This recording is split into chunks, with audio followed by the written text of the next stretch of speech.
और अगर तुम्हें ये भ्रम हो कि एकांत में आसन लगाकर ध्यान लगाने से भगवान की प्राप्ति हो जाती, तो बगुला बहुत एकांत में जल में खड़ा होकर एक टांग के बल ध्यान लगाता है, लेकिन मछली का, भगवान का नहीं। तो उसका उद्धार हो गया क्या? ये तुकाराम जी की बात है। अगर तुम्हें ऐसा भ्रम हो गया हो कि कोई एकांत गुफा हो, घुस जाऊं बस वहां भगवत प्राप्ति हो जाएगी, तो चूहा और सांप रात दिन बिल में रहते हैं, इनको भगवान की प्राप्ति हो गई क्या? तुकाराम जी से जब प्रश्न किया गया कि क्या गृहस्थाश्रम में भगवान की प्राप्ति ऐसे हो जाएगी जो विरक्तों की हो जाएगी? बहुत ध्यान से सुनिए, सिद्ध संत है, वो कह रहे हैं कि पागल मत बनो, भगवान की प्राप्ति भगवान के भजन करने से होती, वो गृहस्थी में भी हो जाएगी।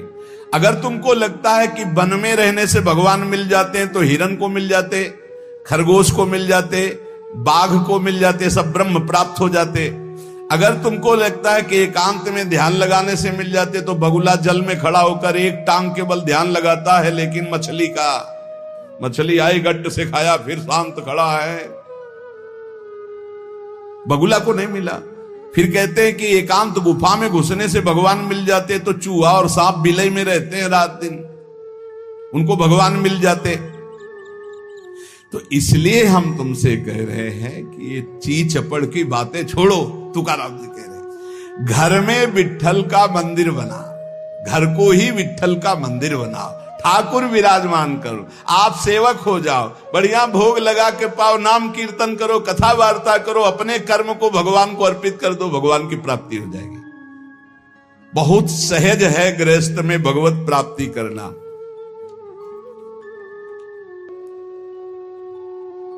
हम तुमसे पूछते हैं, जो लोग सोचते हैं अन्न नहीं खाएंगे तो भगवान की प्राप्ति हो जाएगी, तो कितने ऐसे जीव हैं हमारी प्रकृति में? तुकाराम जी कह रहे हैं ये बड़े महापुरुष हैं, किसी के कहो सांप खाता अन्न, करे क्या धान बक भी, कपट भरा भीतर भरा उदर मल से, करे चूहा भी एकांत, गदहा भी भभूत रमावे, तुका जल नक्राले काग ही नहाए कहो तो। क्या अन्न न खाने से भगवान मिल जाएंगे? अगर हां, तो बहुत से पक्षी ऐसे हैं जो केवल फलाहार रहते हैं, बहुत से ऐसे हैं जो घास चर के रहते हैं, ना वो अन्न खाते हैं ना कुछ और। कुछ है फलाहार, कुछ है तृण चरते हैं, कुछ है पानी पी के केवल रहते हैं भैया, केवल पानी से। इन सबको भगवत साक्षात्कार हो जाता है क्या? केवल पानी से रह रहे तो भगवत साक्षात्कार हो जाएगा, केवल फलाहार रहे तो उनको भगवत साक्षात्कार हो जाएगा। तुकाराम जी कहते कितने हैं वायु भक्षण करते, केवल वायु पी करके जीते हैं, भीतर कपट भरा है, बाहर ये सब छोड़ रहे हो, कुछ लाभ नहीं मिलना है। चूहा बिल में एकांत में रहता है, भगवत प्राप्ति हो गई। गदहा खूब धूल में ऐसे लौटता, धूल लगाने से तो क्या उसे भगवत प्राप्ति हो गई, महापुरुष है। जल में घड़ियाल रहता है, भगवत प्राप्ति हो गई। कौआ भी जाके गंगा स्नान करता है, जल स्नान, भगवत प्राप्ति हो गई। भैया जब तक भजन नहीं तब तक भगवत प्राप्ति नहीं, बाहरी क्रियाओं से। तुकाराम जी कह रहे हैं तुम्हारे हृदय में बुराई भरी हुई है और बाहर से साधु का वेश बनाए हो, तो तुम्हें भगवत प्राप्ति हो जाएगी। अरे चाहे वायु भक्षण करो, चाहे तुम ध्यान का नाटक करो, चाहे एकांतवास करो, चाहे भस्म लेपन करो, चाहे जल में खड़े हो जाओ, चाहे जितना अनुष्ठान करो, जब तक भजन नहीं करोगे भगवान का, तुम्हारी बुद्धि निर्मल होने वाली नहीं। बाहरी क्रियाओं से कोई लाभ नहीं। तुकाराम जी कह रहे हैं भक्ति मुक्ति दिलाने वाली है समस्त भव बंधनों से। रात दिन अपने प्रभु का नाम जप कर रहे, चिंतन कर रहे। एक गृहस्थ आए थे, बहुत अच्छी स्थिति, नेत्रों में नेत्र मिला के जब बात किया तो बड़ा संतोष। जब जाने लगे तो कहा 1 मिनट रुको, इसे मुख पे बड़ाई नहीं करनी चाहिए, पर आप सावधान रहना, बहुत अच्छी स्थिति, संभाल के निकल जाओ। बस उन नेत्रों से ऐसे किया, चुपचाप गंभीर मुद्रा, प्रश्न बहुत जोर का, और स्मरण में बिल्कुल तन्मयता, एक एक चेष्टा उनकी बता रही थी।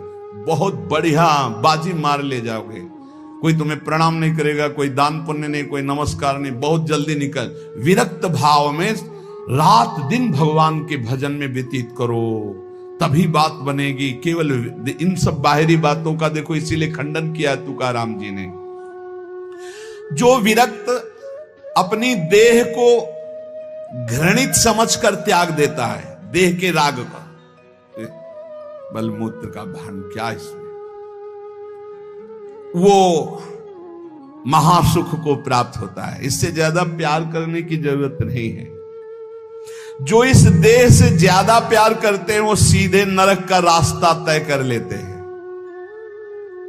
बहुत संभल के चलने की जरूरत है। इस देह के राग को मिटाने के लिए ही तो भगवत मार्ग में चले, चाहे गृहस्थ हो चाहे विरक्त। तुम अपना स्वभाव बनाओ आत्म कल्याण के लिए। शरीर को ज्यादा सुख दोगे, ज्यादा सुख भोगोगे तो नरक का रास्ता पुष्ट कर देगा। और शरीर का त्याग भी नहीं करना है कि मतलब, क्योंकि शरीर के बिना भजन नहीं होगा, शरीर के बिना साधना नहीं होगी। तो उचित खिलाओ पिलाओ, उचित विश्राम और खूब भजन और सतमार्ग की चेष्टाओं की। इसको इतना भजन कराओ कि इसका भाव ही नष्ट हो जाए कि मैं शरीर हूं। तुकाराम जी कहते इसमें संदेह नहीं, वैराग्य की बातें करने से वैरागी नहीं हो जाता। जब सुंदर सुंदर भोग, सुंदर सुंदर रूपवान भोग शरीर के सामने उपस्थित और भोगने की इच्छा ना हो, उसका नाम वैराग्य है। बातें करने वाले वैराग्य की तो करते रहते हो, जब सामने प्रश्न आता है तो उत्तर नहीं दे पाते, अर्थात भोग आता है तो उन्हीं में लिप्त हो जाते, उन्हें वैरागी नहीं कहते।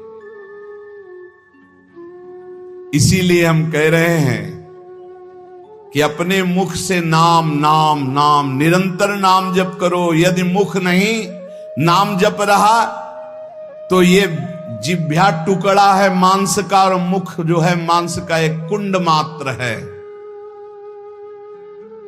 नाम जप करो, सदगुरु प्रदत्त नाम जप करो। तुका कह रहा है सदगुरु की महिमा। सदगुरु कोई मनुष्य नहीं है। चितनासी न लगे बेल काही, तया न लगे मूल, वाचे सदा सर्वकाल राम कृष्ण हरि गोविंद। गुरुदेव ने जो नाम दिया है वो कोई मनुष्य नहीं, वो साक्षात राम कृष्ण हरि ही है। बंदो गुरुपद कंज कृपा सिंधु नर रूप हरि। उन्होंने चिंतन के लिए तुम्हें जो दिया है, सारा समय उस चिंतन में लगा दो। अमूल्य है तुम्हारा जीवन। हर समय राम कृष्ण हरि गोविंद नाम जिह्वा पर बना रहे। चिंतन नासी न लगे बेल, सर्वकाल करावे।